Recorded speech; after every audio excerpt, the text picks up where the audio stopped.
So here I stand, one girl amongst many. I speak not for myself, but so that those without a voice can be heard. Those who fought for their right to live with peace, their right to be treated with dignity, their right to equality of opportunity. Those were the words of young Malala Yousafzai when she delivered her speech and received the Nobel Peace Prize in 2014. And with the same word, I welcome you to the fourth episode of Little Voices Big Ideas. I'm Alifiya and this is my co-host Sallauddin, and the topic of our episode today is gender equality in the world. Do you know, Alifiya? Gender discrimination and gender stereotypes are two of my favorite topics that we have done in class. I still remember the video in which they said, throw like a girl, run like a girl, and fight like a girl, which they did. Yeah, and they asked the same question to the young girls and they were so fierce. I remember feeling so proud to be a girl at that time. My name is Dakota and I'm 10 years old. Show me what it looks like to run like a girl. Throw like a girl. Fight like a girl. What does it mean to you when I say run like a girl? It means run fast as you can. And what advice do you have to young girls who are told they run like a girl, kick like a girl, hit like a girl, swing like a girl? Keep doing it because it's working. If somebody else says that running like a girl or kicking like a girl or shooting like a girl is something that you shouldn't be doing, that's their problem. Because if you're still scoring and you're still getting to the ball on time and you're still being first, you're doing it right. Doesn't matter what they say. Alifiya, do you remember what Didi had told us about gender discrimination in India? And she had given a lot of facts about what it looks like in India. Yes, the one that I remember the most clearly, Sallauddin, is that in 2012, according to the National Crime Court Bureau, there were around 8,233 dowry deaths. Even though our country is progressing so much, I just can't imagine that something like this would be prevalent. Alifiya, the one that I remember the most was according to the census of India in 2011. The male literacy was 82%, whereas the female literacy was just 65%. Far fewer girls were enrolled from the school system, and a high percentage of young girls were dropped out of the school. Even if you don't look at the numbers and facts, right here in our own community, Zakaria Bandar, there are many different things for girls and boys. Although I'm not proud about it, but I know I have to agree with you. In our community, boys are encouraged to study and get an education, and they are allowed to roam and play.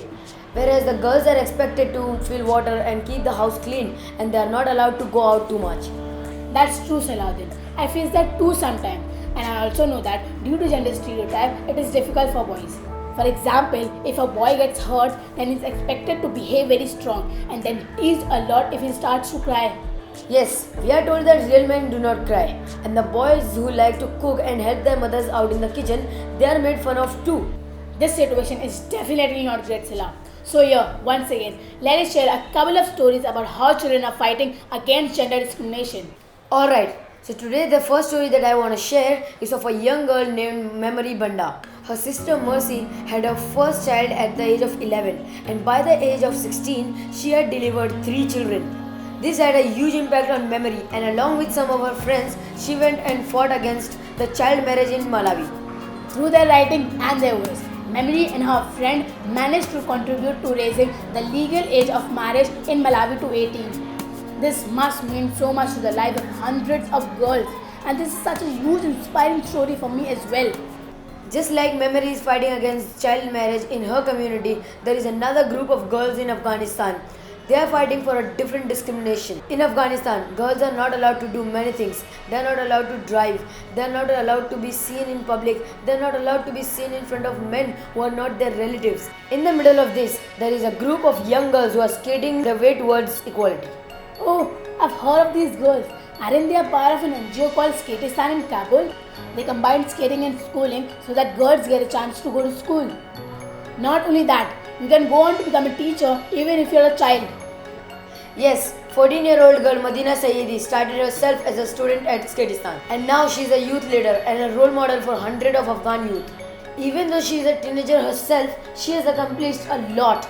Also, she was selected to give a speech in front of 100 members of the government on the issue that Afghan youth face. Sallauddin, the story of these girls is extremely powerful, but I would like to share a different and an unusual story. I watched a video the other day in which a group of boys from Sydney Boys High School went to school to present on gender equality. My attitude before I started looking into gender inequality was that didn't exist. I was in denial. Before I came to the program, I have to admit I didn't have much knowledge of gender equality. I thought it was sort of a thing of the past in Australia. And then I saw the stats and slowly it dawned on me that there is a problem here. And then I decided to become involved in it. I think it's very important that boys and men are aware of it, because in the world that we've created around us, it's a man's world at the moment. It's a lot about, being very assertive and very loud about what you're trying to do, and women are generally a lot like that. They don't need to push their point as much, and I think at the moment that men need to push that for them and just trying to level the playing field, and so then we can sort of create a situation where women can act like how they want to and still present their point. I had not heard about this story, Alifiya, and this just makes me feel what my role is as a boy in fighting gender discrimination and breaking the stereotype. I would like to close this episode with the last example that I want to share. It is not about the girls nor boys. It is about the transgender. Jazz Jennings was born as a boy but grew up as a transgender female, and now she is an LGBTQ activist. Not only that, Sallauddin, she has her own show called I'm Jazz that aims to help children to be comfortable with their gender. I am a typical 14-year-old girl.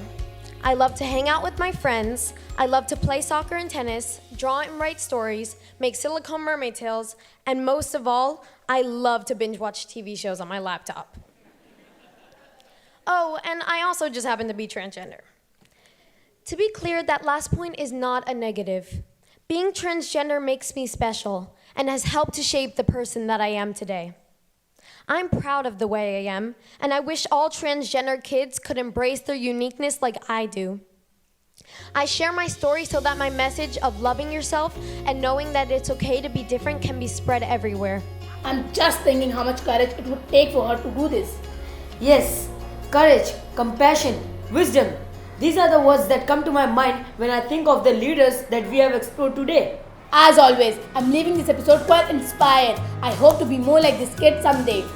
Same here, and I hope you will be feeling the same way. Do join for our next episode on child labor. Stay Stay curious. curious. Bye-bye.